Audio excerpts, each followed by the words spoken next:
And he did it through creating a system where he had different types of pendulums that had different angles built into them. So the angle is like refraction of white light in a prism, and at different angles it would then correlate to different wavelengths, but also qualitatively to different colors. Because of very limited time tonight, I'm not going to go into the details of all this, but just to give you the general flow of how the discoveries happened.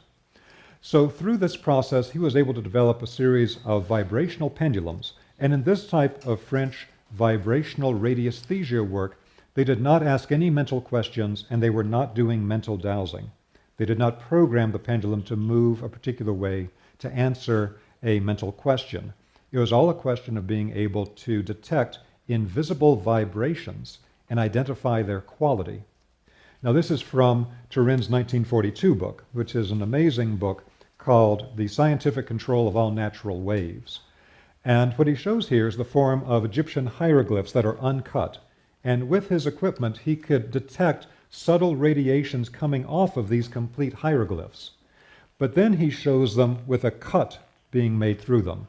So just like cutting a wire, the energy can't flow anymore. The boundary is no longer continuous. And we'll describe this in much more detail in the biogeometry course when we start it tomorrow.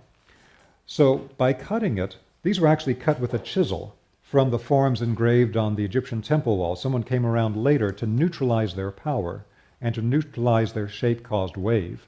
And so he showed the way that once they had been cut in this way, they understood at that time it would neutralize the wave and energy coming from them. But these still emitted a particular type of wave.